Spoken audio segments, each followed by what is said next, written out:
Hello and welcome to the Digitally Overwhelmed podcast. My name is Cynthia Pacheco, and I'm on a mission to help online businesses step out of digital overwhelm and step into their creative potential. This podcast is all about helping women get more in tune with the analytics and SEO side of their business without the digital burnout. Get more information about the podcast at digitalbloomiq.com. Hello, my friends. Welcome to the Digitally Overwhelmed podcast. I'm Cynthia, your host, and I run Digital Bloom IQ, where I help health and wellness businesses get found in Google and heal more of the world. This is episode 140 of the podcast, and today I got to talk to Julian Lam all about modern forums and his amazing forum product called NodeBB. So Julian is a really old friend. We actually went to the same high school, which is pretty crazy. And we ended up just chatting over social media and started talking about, hey, what are you doing nowadays? And turns out we're in a very similar industry. And I was fascinated by the product that Julian had built, which is a modern forum solution. So in this episode, we get into what is a forum. Maybe some of you think you know what it is, but you're not sure. And the power of forums nowadays, how they've just been completely revolutionized. And when it comes to SEO, it's actually a really great thing to think about to drive traffic to your site and have user-generated content. So in the episode, we get into kind of the history of forums. We get into a little bit of a geeky conversation, but we also talk about some modern applications for forums, maybe for a membership, the pros and cons of a forum versus a Facebook group, and just some of the clients that Julian works with that benefit from having a forum. And if you want to get full show notes for this episode and just more information about what Julian does, some links, you can head on over to the website, digitalbloomiq.com/pod/NodeBB. I will include it in the show notes for this episode, but if you click through to that link, you'll get full show notes and all the details. I hope that you enjoy this episode with Julian.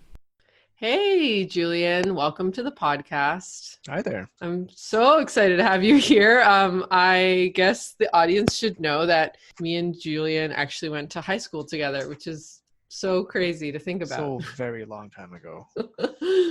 And I guess you reached out to me on Instagram, and lo and behold, we are sort of in similar online spaces, although not super similar, but close enough. I mean, come on. But yeah, good old high school days. So, and apart from that, why don't you go ahead and let my audience know about what you do? Oh, certainly. Thanks for the intro. Okay, so my name is Julian Lam. I'm the co-founder of NodeBB, or Node Bulletin Board, and that is forum software that is built for the modern web. Now, what exactly is the forum software built for the modern web? You'll have to listen to the podcast and find out. Yeah.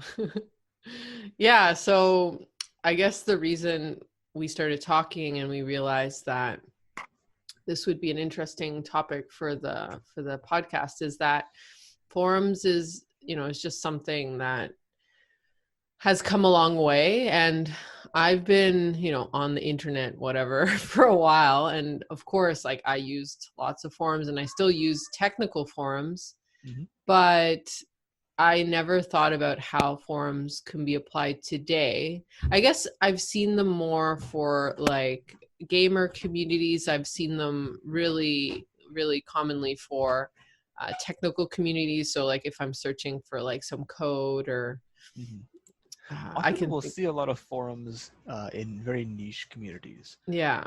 Where we have a gathering of individuals with a specific interest in mind, and they might not find a community that works for them in, say, social media or something like that, but they find that a specific separate forum is the perfect place to gather to discuss, the specific interest in mind.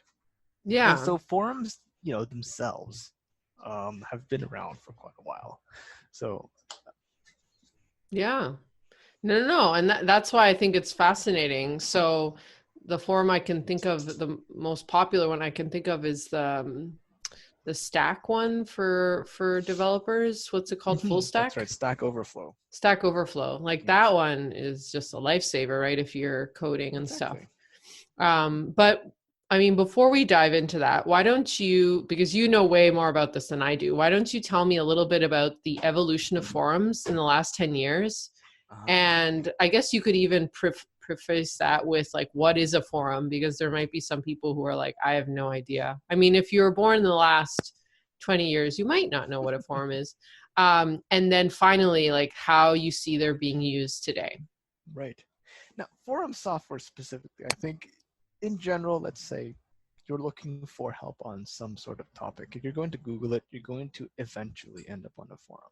Right. You might not end up on social media. You might not find like a Twitter conversation. But if you're looking for something to say how to change the oil in your car, or how to do something, um, on the computer, how to code something, you might end up on some kind of forum. And that really goes to show the power of forums. So you asked about the evolution of forums. Um, well, forums themselves actually predate the World Wide Web. And I didn't know Whoa, this. really? Yeah, it really does. Back in the early 1980s, we had these things called dial-up bulletin board systems.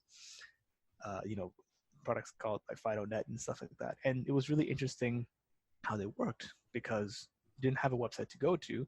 You would actually call a phone number or you dial into a phone number and then you would check your messages and you would post messages and so on. And because it was strictly a dial-up connection, the forum could only support one user at a time. So you would dial in, you write your message, and then you'd log off or hang up, and someone else would dial in, and you'd exchange messages that way. And so that's how it all Wow. began. And Wow. so after the World Wide Web became a thing, forum software was developed. And so you had early providers like PHPBB or vBulletin. And so alongside these old technologies like Usenet or mailing lists, forums really have stood the test of time because they allow people to connect and to leave messages for one another in a way that is very natural, in a way that works with how people talk to one another in real life by leaving messages to one another, if not in real-time conversation. But we found that forums needed to evolve. With the rise of, say, Web 2.0 and increasing usage on mobile devices, forum software in general really hasn't kept up. I think all of us have had some experience using a forum that wasn't meant to be used on a mobile phone. So Yeah. it'll load up and the text will be really small and you've got to zoom in and then you got to swipe left and swipe right to read a line that's longer than the screen, right? So Yeah. it's not exactly the most elegant of solutions. So we found that there was a market need for a product that would bring forums into the modern web. And that's exactly what NodeBB was founded upon because of the rise of web applications and not just websites. There's no reason why Right. forum softwares can't evolve to meet this demand. And so we've got a new generation of web applications, forum softwares. And that's NodeBB in a nutshell. That's Whirlwind tour awesome. of forum software. No, I love it. And I feel like it's just so relevant because, like, if we compare right off the bat, like something like a forum on your website versus a Facebook group, um, it just, it's forums are designed for elaborate conversations. And I've just always felt like Facebook groups just, they're not nicely designed. They're hard to find old conversations. And even when you find them, it's, you have to scroll down. It's just like horrible. It's horrendous. And I guess we've all just kind of figured it out because a lot of, most of us are on Facebook. And so it's Right, just right. easy. But I feel like there's this huge untapped opportunity to use more forums because I also associate what you were saying of like they're just not, they're kind of like old design, or they're just also like not easy to get around. And so Facebook just, I guess, was like the next best thing. But if Mm-hmm. there's like a more modern forum tool like the one you have, then awesome. Right. And when it comes to comparing forums and Facebook groups, because a lot of clients come to us and they ask, what is the difference between, or why would I want a forum when I have a Google group or a Facebook group or whatnot? And so I will say right off the bat, one key advantage of Facebook is the fact that almost everybody is on Facebook. And this is something that is true today, and it's something that certainly was true in the past 5 years. I honestly don't know whether we can keep saying that, say, 5, 10 years from now. But where we stand today is that everyone is on Facebook, and so it makes it a lot easier for um, for communities to coalesce because everyone is already on there. You don't have to say build a community, and so that's Right. one advantage for Facebook. But that is almost where all the advantages end. Yeah. So Facebook in general, I found, is very broad, and discoverability is very hard. Right. So we're talking about communities and community building specifically. Facebook wasn't meant to be a place for disparate groups of people to connect. It's a place for you to find your friends, your acquaintances, your colleagues, sure. But to connect with somebody from around the globe to talk about something specific, not as much. And so Facebook and most of social media, I've discovered, is also very ephemeral. And by that, I mean that content in Facebook is not designed to be preserved.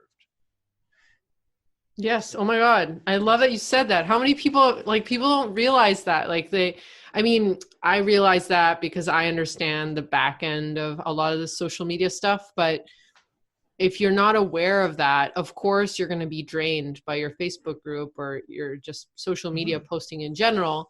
Because it's like, I always say, I joke around, I say that it's like the Cookie Monster, like it's never satisfied, right? It just wants more and more cookies. And so I think there is a lot of power in Facebook, and I use Instagram. Like, I'm never going to say that social media shouldn't be part of your marketing, but No, not at all, of course. Being aware, right, of how it's set up and how it's like just designed, right, in that way of just always wanting more and more content.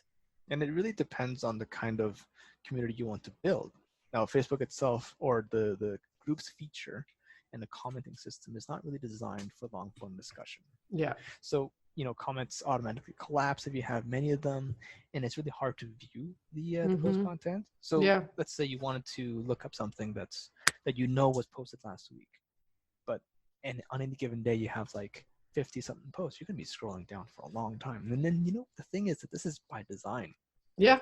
It sends a message. Isn't that crazy? It's sending you a message to build a habit that you want to consume fresh, new content. Yep. Because the old content is unattractive, specifically because it's hard to find, or it's burdensome to find. Right. Yeah, I guess people don't realize that when you're creating a course or something where you do have information that you want to be preserved over time. It's just, it's frustrating, right? Because you're not able to reference old conversations, or like how many times, I mean, I've had this happen. Like, I ask a question in a course Facebook group that I've paid for, and I scroll and I can't find my question. And then I even use the search in the Facebook group and I still can't find my post. And it's because it's just, I don't know, there's so many posts, and the way it's designed is exactly what you're saying. Like, it's just not designed to do this old things, just like referencing old conversations.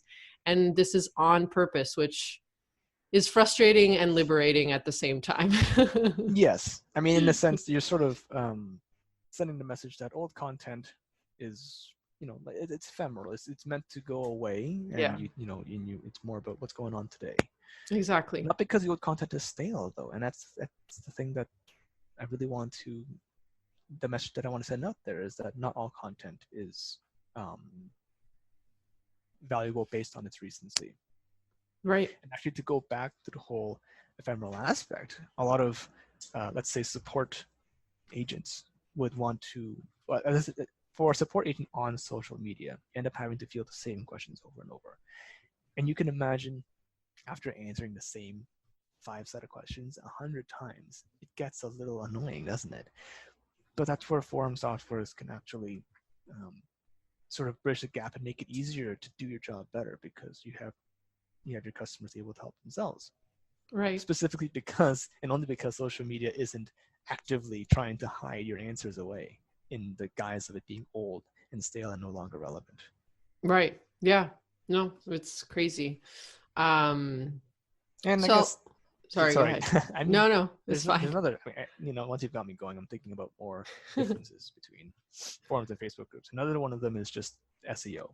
And, this is a hot topic specifically because I'm on this podcast, but social media, great way to connect with people who are following you or building your fan base or your community. But the SEO wise is not as good because while some social media has permalinks, they're not ranked highly by search engines specifically Yeah. because of how it's treated by Facebook. And building your brand, I find that building your brand via social media can be effective, but it's not as effective as a way to build an SEO score. Mm-hmm. Yeah. Yeah. Because there are no follow links. So for people who know, or, you might know this. So if you have all your posts, I mean, social media drives traffic to your website. Absolutely. And that's a good thing. And I tell all my clients to, post their blog posts and all that. But wonderful tool for that. Right. And the actual link is a no follow. So that means that the authority that you're using from Facebook or from Instagram or from anything doesn't get passed onto your site. And that is smart because, if we use something like Facebook that has a very high authority, people trust it as a brand. If we would point it back all to our sites, it would just be really wonky in terms of the ranking. And so Google just ignores that completely. Right. And so, yeah, I agree. From an SEO point of view, something like a forum is it's like more neutral. It's crazy. But you could build a whole authority on your forum and then send back traffic. And that would be a really interesting way to actually generate not just traffic, because it's not just about the traffic. It's about, giving value. It's about generating interesting conversations and just giving people a place to hang out. And I mean, that's awesome for SEO. Yeah. And forums themselves are, when it comes down to it, it's many people talking to many people. So a many-to-many relationship. Whereas social media, I think, if you were to characterize, would be either one-to-one through DMs or one-to-many because you're posting a status and people consume it. It's all about consuming, some bit of media that you're creating. Right. But because you don't have that many-to-many relationship, you're just speaking to a customer base, but your customers aren't speaking, or your clients, your fan base aren't speaking to each other. And so there's a bit of a misconnection there. You could have a whole lot more interesting conversation as opposed to having you alone directing the conversation. Yeah. Via social media.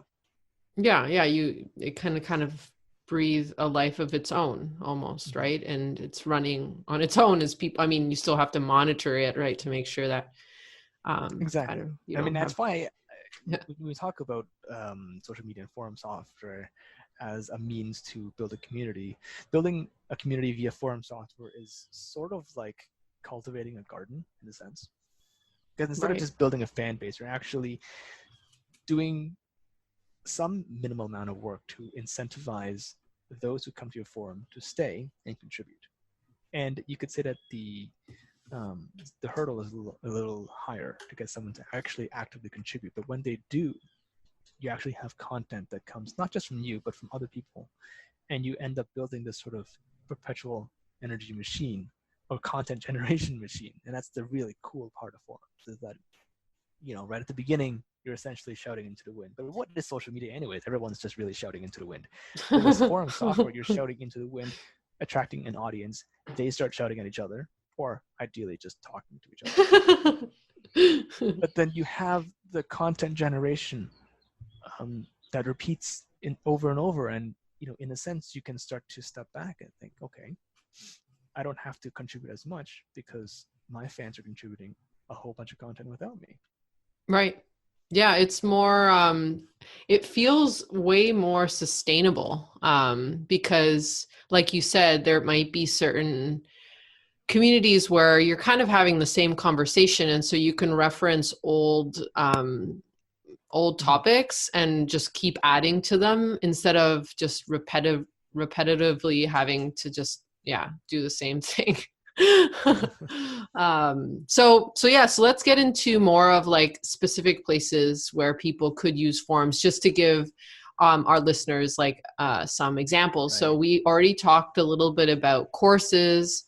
We Hmm. talked about community. So you could have like a membership potentially, or any sort of Hmm. community building. It could be used for sending traffic to your blog, or just like blogging topics, sharing information. I don't know if there's any other place that you've seen your clients use their Right. forums. Yeah, that's a good question. And actually, there are some really good use cases that you just mentioned. So, we could actually just dive into that. Yeah. You mentioned core software. Now, that's a fantastic use of forum software because we've got clients specifically that sequester content behind paying membership, which uh, let's say with the social media with Facebook groups, and you just have to deny entry to the Facebook group based on a membership, and there's no real good integration, at least not that I've found. But with Just forum software, manual. Just yeah, all you manual. can do more fine-grained privileges and permissions with forum software. You can automatically reveal new categories as subcategories based on membership level or course progress. So there's no reason why when somebody subscribes to your forum and they're paying a membership fee, then they should get access to all of the content all at once. Maybe you want to, put that behind additional levels of membership, or maybe after they've passed some sort of progress marker, then they reveal new content. And this is something that you can do with forums.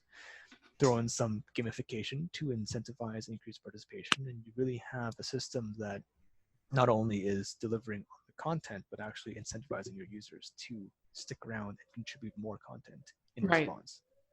Right. And so that's one potential example.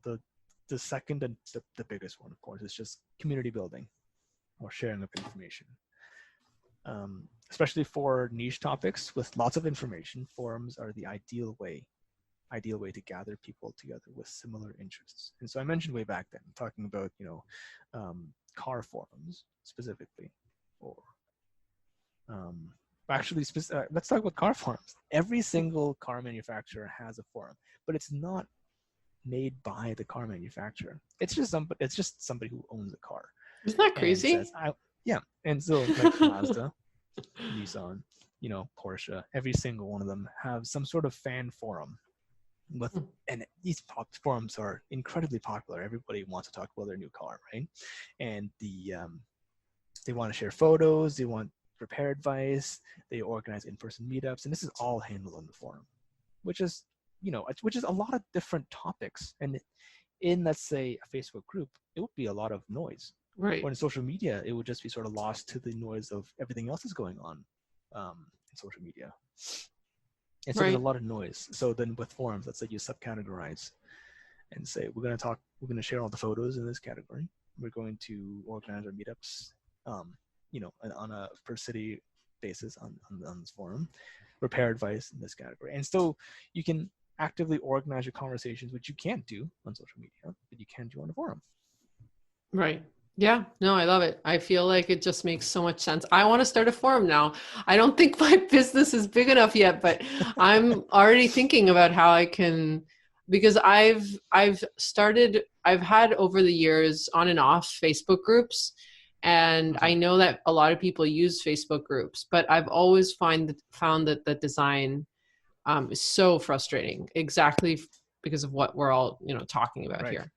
But And I now think with for this, it's smaller like, groups, yeah. it does work well, but we have like some of the larger groups. For example, I'm in Burlington, Ontario, and there's one called Burlington Dads. Hundreds of people on this group all sharing a whole, like, it's essentially a fire hose of information coming at you. So I'd have to Right. actually sit there, and if I wanted to read everything, but I don't, Right. right? I don't Right. have any choice. I end Mm-hmm. up, if I go on to that site, I get a very small subset of what really just happened the past hour, or Yeah. what Facebook's algorithm decides I should see.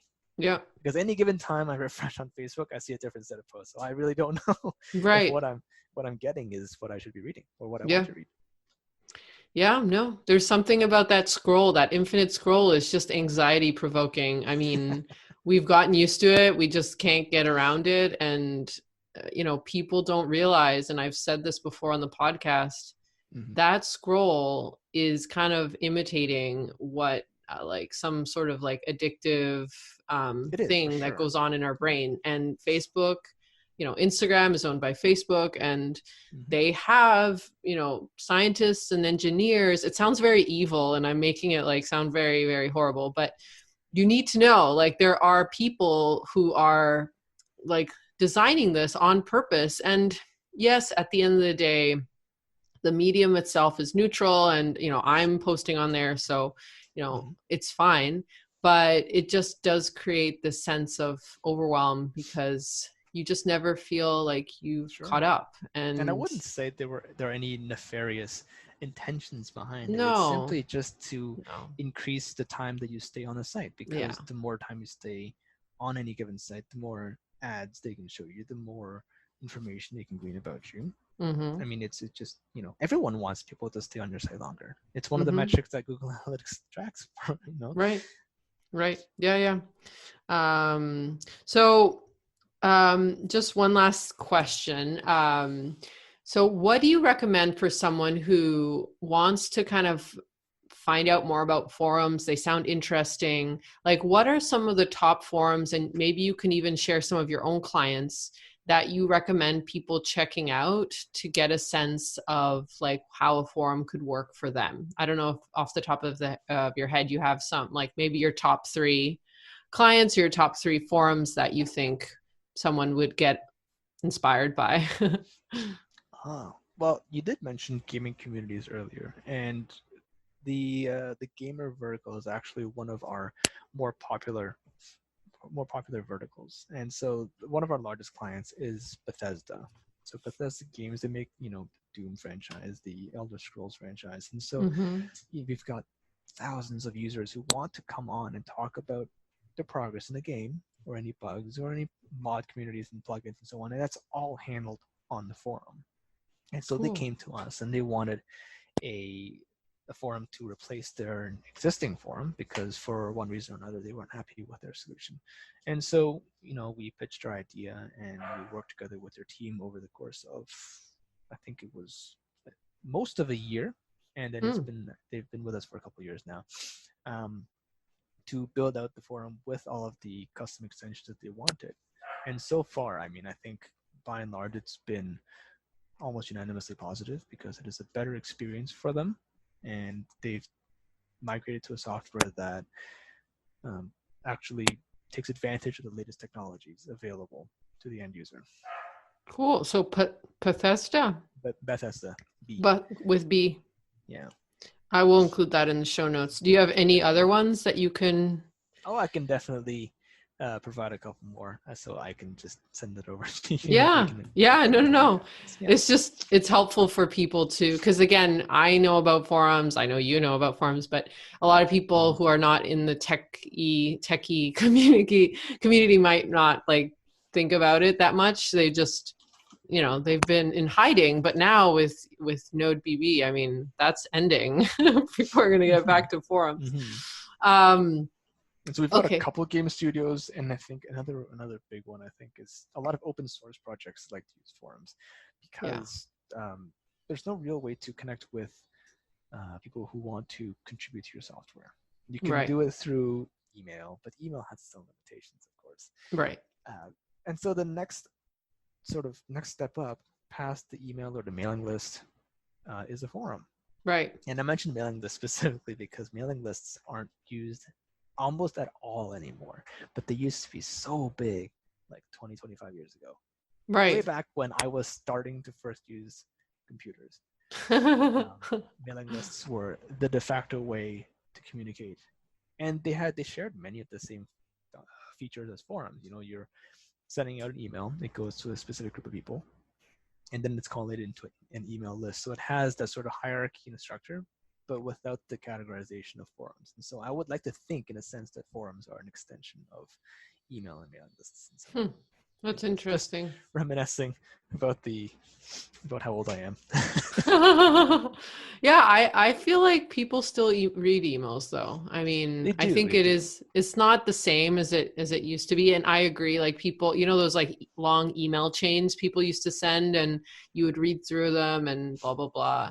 Now people Used to have send. less still send. Yeah, But anyway, yeah, it's interesting to compare and to see how each platform has evolved and changed, and things will continue definitely. to evolve and change. It's just the Yep. nature of the Yeah. Oh, beast. email is not going away anytime soon. But because everyone uses email is sort of a double-edged sword. That's the reason why email won't go away. Because there are 101 different providers of email, and you can't actually change email without getting everyone on board. And so no one's ever done it. And so every different way, every different evolution of email, if you don't mind me going off on a tangent, every different evolution of email has been essentially paint on top of a really ugly looking base. And you Maybe get this that's for new another episode. We talk about the definitely. evolution of email, because that's like a whole, yeah, that's a whole thing. There's a And reason I've, why I don't handle emails is because the actual nitty gritty of it is you don't want to get down into it. oh, interesting. Yeah, well, I just think it's fascinating how, yeah, like a lot of these technologies have come a long way, and how they've adapted and evolved, and we've adapted as well to like figure out, what the best way for these things are. But Yeah, I mean, I think we're still adapting oh in yeah. finding a medium of communication that allows people to communicate effectively and efficiently. And are forums the answer? Oh, obviously, I'm incentivized to say yes. But different people have different ways of consuming media, and for some, social media is their way. And for some, Yeah. they want to have long form discussions, and forums are better. Some people just like emails. So Yeah. No, to I each their feel own. like as a business, you need to be aware of each of the pros and cons of each one. And again, I'm not going to say, stop doing Facebook groups, because I know a lot of people love Facebook groups, and that's great. I guess it's just good to be aware of what the options are for your business. And I also believe that the medium is only a part, like the design of the medium and how we consume the content of the medium is only a part of the story, because then how you use it, so your content, the quality of information you're putting out there, the quality of videos or whatever, that also very much determines if people are going to want to follow you or want to engage with you. And so that's why I always just, when a client comes to me and they're like curious about what to choose, I kind of say, well, this is only part of it, like what you actually do with that. And this will apply to forums, I'm sure, as well. Like you could have the most amazing forum software, but if you're not really putting out interesting conversations or Exactly. engaging, Exactly. then it doesn't matter. It's just, Yeah. it's not going to do I mean, anything. not only do you have to, and I'm going to just beat this whole gardening metaphor to the ground, but you can just plant the seed of conversation, but you do have to cultivate a garden for a Yeah. forum to be truly effective. Yeah. Yeah. Yeah, yeah. No, it's good. It's just a reminder, because I think a lot of people get so stuck with the platform. And, I even say this for SEO, like you need to create great content. Like That's right. otherwise it's It's all just, about content. And yeah. so creating content is one thing. And that's where updating website and having a blog and social media all comes into play for you Hmm. creating content. But where a forum software shines is that not only are you creating content, but you have your fan base creating content as well. Right? Yeah, it's good. So we're going to wrap up with a little fun question. So what is Oh, something fun. that you're reading, or maybe a podcast or something you're watching right now? We're still in the middle of the Uh-huh. virus thing. So Yes. maybe there's something specific you're watching, but what's like been inspiring you lately? Oh, good question. Okay. So recently, and this is before the coronavirus ended up being big news, but I started this thing called Digital Sabbath, where for one day a week, I don't use my phone or watch television or anything. So I've been doing a lot more reading and Right. taking a lot more things offline. So much of my planning is now done on pen and paper. Okay. Good. Yeah. And so that gives me a lot more time to read. So one of the books I'm reading is called Atomic Habits by Oh, James Clear. yes. Yes, yes, yes. I've heard of And it. so it's a wonderful book about how to build good habits that stick and how to break bad habits. And there's a lot of actionable advice about how to be more productive. And actually, now that I look back, I actually did mention one of the key phrases from that book in this podcast, where I mentioned that when social media actively incentivizes you to not look at old content, it's making it unattractive. And that's one of the key lessons in that book, where if you want to break a bad habit, make it unattractive. Interesting. Huh. I had never thought about that. And if you want to create a new habit, make it attractive. Make it attractive. Yeah, you have to make it obvious. You have to make it attractive. And a lot of the reasons why we don't stick with our habits, and I don't want to go off on too big of a tangent here, but the reason why is because of one of the reasons, either it's, it's not obvious, we forget to do it, or it's not attractive, we don't want to do it, or and there are a couple of other reasons why as well. Yeah, no, it's fascinating. I love this stuff too. For another episode as well, maybe we'll do one about habits. We'll do one about email. If anybody else has any, any topics you guys want us to talk about, just let me know. Well, thank you, Julian. This was so great. So where can people hang out with you and find out more about NodeBB? Okay, good question. So, despite all the stuff I talked about on social media, I am on social media. We like totally bashed social media. We're like, come follow me on Instagram. No, we love social media, guys. We just want you to know it's designed by people. No, it is a definitely valuable contribution to the internet, and it is one of the most popular ways that people talk. And so, I don't consider social media a competitor, but it's more of an alternative way of consuming media. It's right. Different. And so I'm on social media, and I'm on Twitter specifically. My Facebook is private, but you can talk to me on Twitter, Julian Lam, or my company NodeBB is on Twitter and Facebook. And NodeBB has its own forum too. Oh yes, of course. We make forum software. It'd be a little weird to use our own forum software for our forum. So the forum software that we use specifically is the central space for managing the open source project and for finding support, because the forum software itself is free that we offer. And lots of people have issues because they can't get this working, or they want to know how to do something else, and they have a central place to come to talk about our forum software, which is our forum. That's so cool. Funny how that worked out. Right. So if they want to check out your forum, would they go to nodebb.org and they would just see it there? Okay. Or community.nodebb.org is our forum. Okay, cool. So I will include all those links to your Instagram, to your social media and everything in the show notes. We do not have Instagram, but that might be coming soon. Okay, good. Yeah, I always feel Well, I don't always feel conflicted, but sometimes I laugh because I'm an SEO expert, but I really do like Instagram. So it's kind of like an interesting complement to what I do. Right. Well, thank you so much, Julian. This was really, really interesting and helpful, and I'm sure we inspired some people around looking into forums. Thank you. It was a blast. It sounds like we have a couple more different topics we can talk about at some point. Yeah, for sure. Thank you. Great. Thanks, Cynthia. Hey, this is Cynthia, and I wanted to once again thank you so much for coming on and listening to this episode of the Digitally Overwhelmed podcast.